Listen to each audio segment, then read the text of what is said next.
como lo anuncié hace un momento, a tener una conversación detenida, como debe tenerse con un personaje de su estatura, con Porfirio Muñoz Ledo, para revisar por los distintos ángulos, las distintas preguntas que esta pandemia nos está imponiendo a la especie humana, no solo a los mexicanos. Y desde luego su conocimiento del mundo nos ayudará también para contrastar y comparar lo que se está haciendo bien y mal fuera del país y desde luego para revisar las políticas que dentro del país se están siguiendo. Porfirio Muñoz Ledo, buenas tardes este lunes, qué gusto en saludarle. Ricardo, mucho gusto en saludarte. Porfirio, te veo en buen estado de salud, te veo bien como siempre y al mismo tiempo nos preocupamos por algunos amigos. Juan Ramón de la Fuente, Porfirio, anuncia que tiene coronavirus. ¿Cómo estás viviendo estas noticias de los amigos que han sido contagiados? Yo sé que no era tu amigo, pero también el presidente de la Bolsa de Valores, Ruiz Sacristán, pierde la vida este fin de semana. En fin, se están viviendo bajas que empiezan a ser pues preocupantes y desde luego contagios que también lo son. Juan Ramón dice que tiene todos los síntomas, pero que todavía no se confirma el contagio. Bueno, ahí se debe, en gran medida, siendo un gran médico y sanitarista, a la extrema vulnerabilidad de la ciudad de Nueva York, posiblemente la más dañada de Occidente. La noticia terrífica es que están abriendo en Nueva York fosas comunes para enterrar los muertos. Esto no se había visto. Son escenas de guerra, ¿entiendes? En que no se sabe cuánto va a aumentar, porque la intensidad tiene una dimensión exponencial.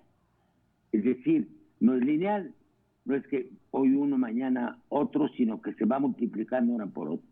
Yo soy, te lo digo directamente, de quienes creen que la gravedad del asunto solo pocos la están imaginando. El mundo ya no será como es. Creemos que, bueno, por inercia mental, por ignorancia, algunos por demagogia, que las cosas van a volver como eran, a su estado normal. ¿Qué es lo que va a cambiar? Ineludiblemente. Yo veo esto como una guerra de velocidad en un primer momento.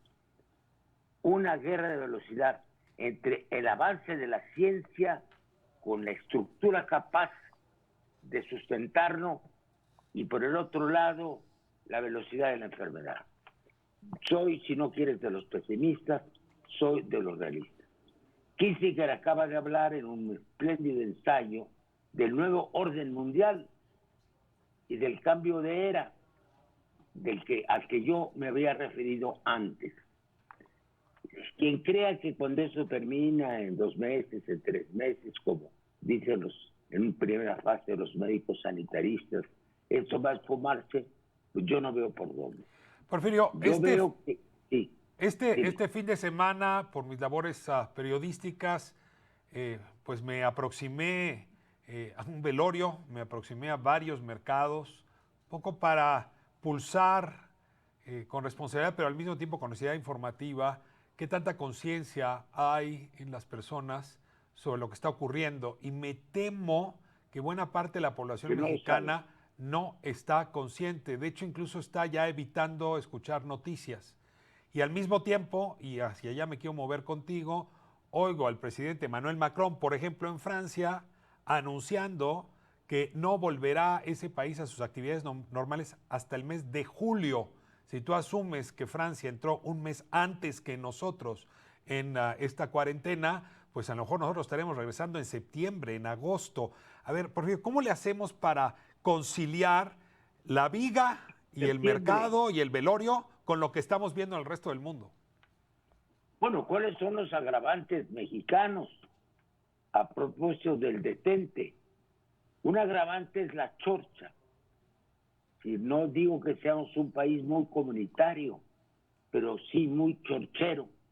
Y la otra es un defecto, o si tú lo quieres ver como una cualidad, la tremenda expresión del cuerpo del mexicano, manifestaciones corpóreas de la amistad. Yo no conozco ningún otro país, y vaya que ha visitado muchos, donde sus habitantes se den abrazos tan prolongados, esos apapachos, el oiga, compadre, hace cuánto que no lo veo, compadre, y pa, pa, pa, pa.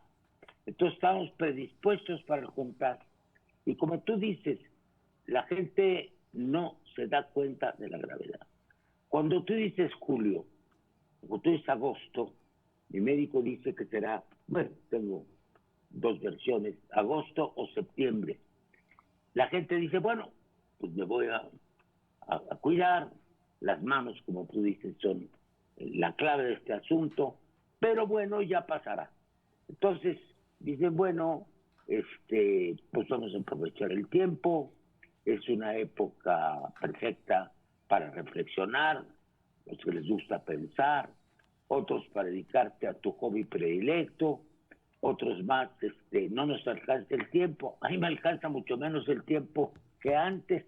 Te pones a cambiar papeles, tú seguramente a oír música, yo me hundo en los libros, pero siendo una modalidad creativa del encierro, incluso amorosa, familiar, el tema no termina ahí.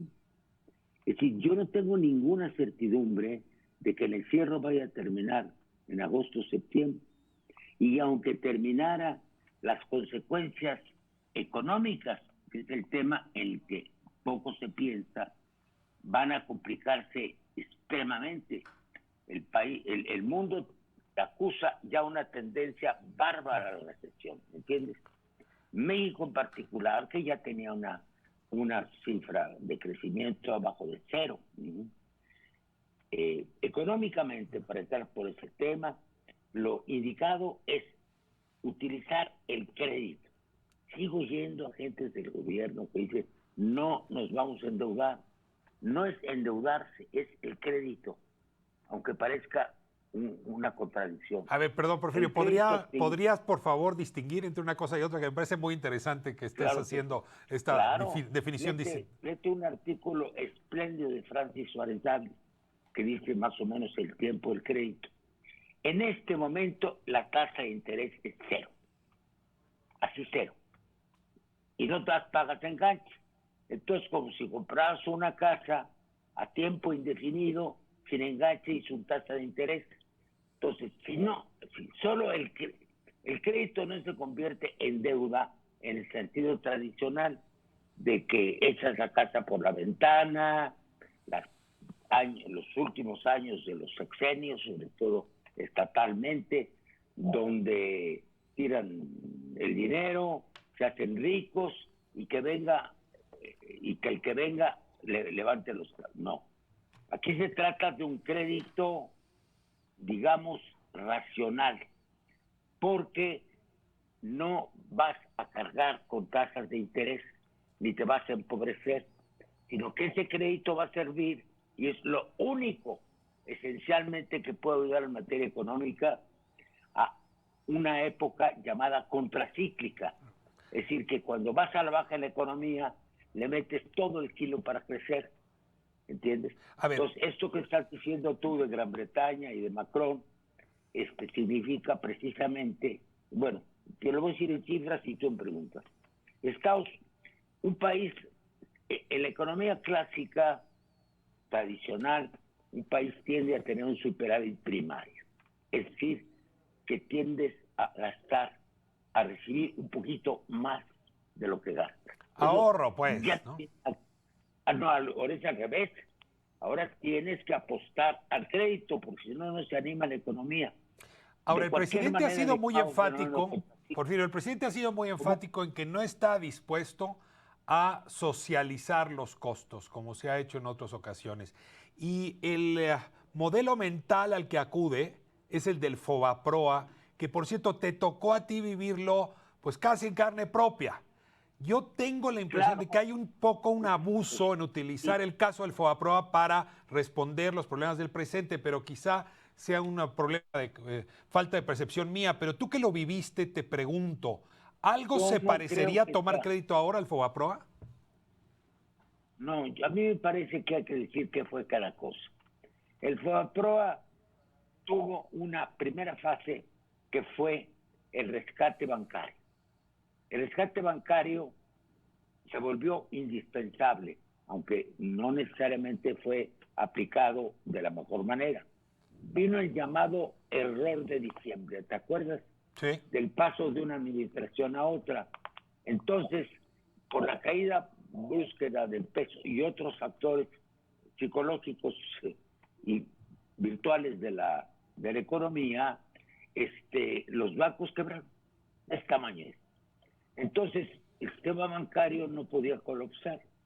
Se utilizó una fórmula que ya se llamaba japonés, con una justificación. Las mismas personas o el mismo pueblo en general es al mismo tiempo, como se llama, pagador de impuestos y ahorrador en los bancos.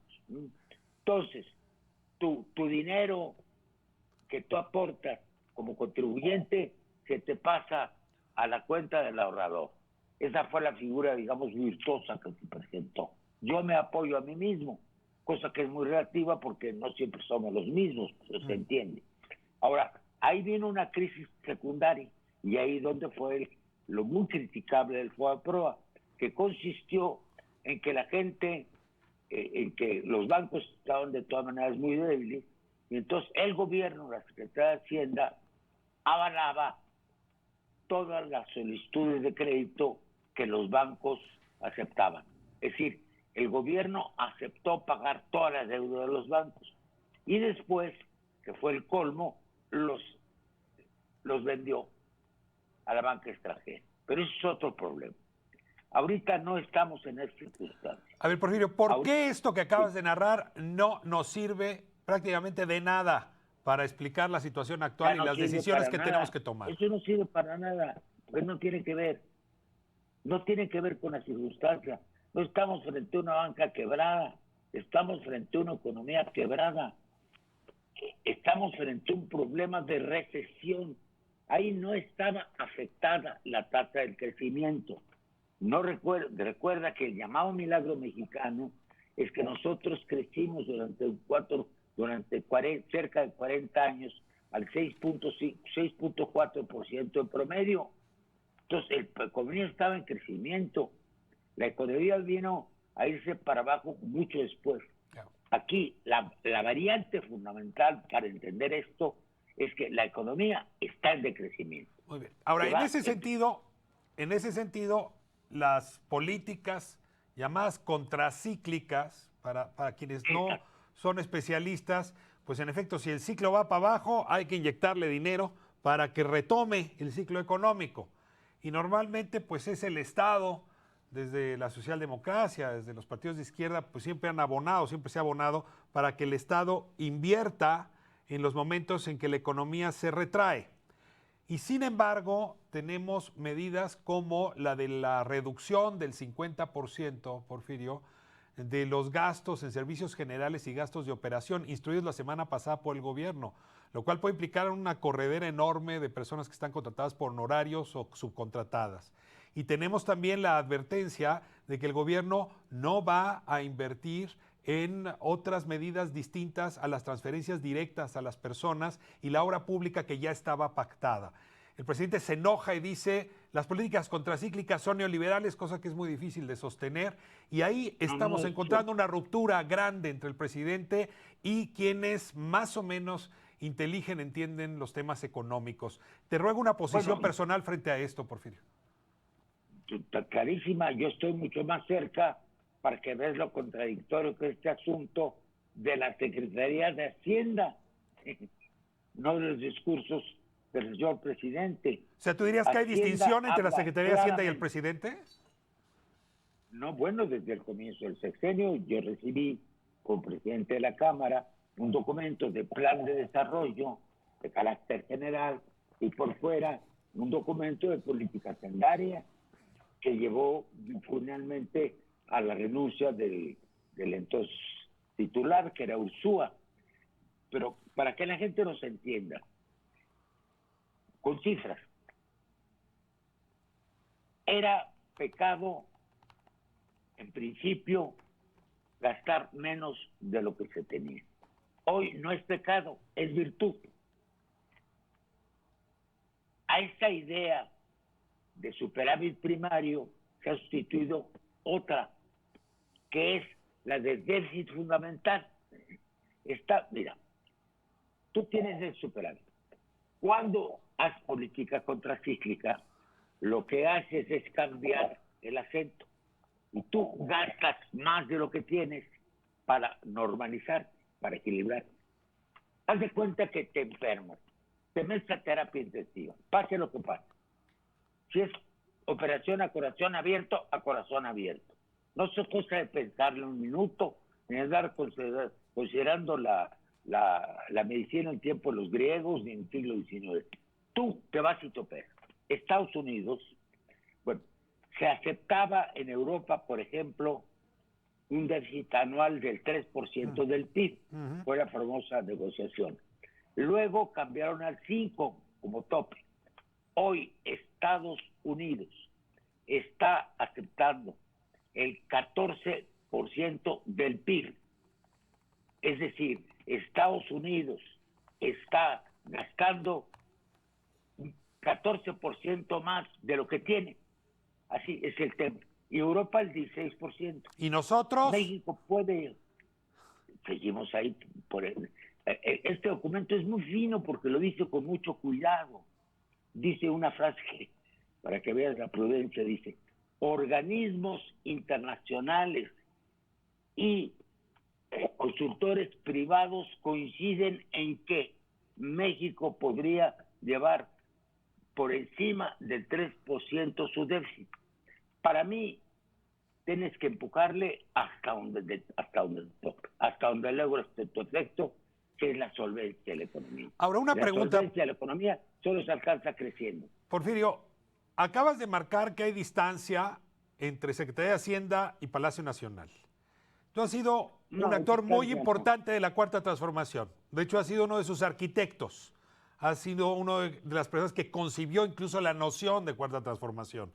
¿Has podido hablar con la autoridad hacendaria? ¿Has podido hablar con el presidente de la República con la fuerza, con la elocuencia con la que estás hablando aquí hoy? No, pues de lo que no. Si pudiera hacerlo así por este método, pues lo haría. Mi procedimiento es otro. Yo leo con mucho cuidado lo que dicen, ¿sí? Y hago artículo semanal. El pasado fue en sentido de lo que estoy diciendo, y estoy preparando uno no solamente actual, sino histórico, el tema petrolero. Ese artículo lo divulgo. Es que el que quiera leerlo, lo lee. Yo sé que al ciudadano presidente le puede llegar por varios conductos. Tengo conversión con miembros del gobierno. Ayer tuve una muy buena con su subsecretario de Energía, por ejemplo, y estuvimos checando información, pero yo no soy un informador oficial del gobierno. Simplemente pues soy un compañero de un mismo movimiento, de una misma tendencia. Ahora, además mando Twitter, es lo que puedo hacer. Claro, a ver, voy con la última pregunta. Mis ideas están en la mesa y no son solo mías. Ahora, voy con una última pregunta que tiene que ver ya no con la manera sobre tus razones, sino sobre la manera como se expresan las razones. Es decir, el tono con el que nos conversamos hoy también importa, el tono con el que nos comunicamos también importa. La semana pasada, Dante Delgado Renauro escribe una carta muy dura dirigida al presidente de la República, diciéndole: Andrés, incluso lo tutea, digamos, no te equivoques. Una semana previa tú escribiste otra carta donde los argumentos no son muy distantes, pero el tono sí es muy distante. Tú que conoces al presidente, ¿con qué tono deberíamos dirigirnos en este momento? Yo no soy Dante, ni Dante soy yo. Dante quiere ponerse a la mitad del foro y llamar la atención diciendo: yo me lo estoy con el presidente. Es un método de comunicación política y también un método de incremento de bonos políticos, se le funciona. No olvides que esto también es política, no en mi caso. Yo hago una argumentación detallada, técnica. Aquel su carta tiene elementos que son indudables, pero es una carta de tipo general, es un llamado de atención. como si estuviera regañando al presidente. Ajá. Yo no estoy regañando a nadie, estoy informando, están mis datos en la mesa. Tengo además un problema que te lo digo. La derecha, si existe, utiliza mis argumentos para atacar al gobierno. Sí. Porque nuestra derecha no tiene mucha imaginación. Lo que quieren los grandes empresarios es el llamado rescate, pero tus argumentos técnicos son inexistentes cuando tiene a su mano todos los elementos económicos que puede comprar. Entonces, es una diferencia y lo aclaro muy bien. Muy bien. Yo no estoy atacando a nadie. Bueno, ni cierro. Soy el jefe de la oposición, como me están llamando. Cierro esta entrevista acudiendo de nuevo a tu memoria proverbial.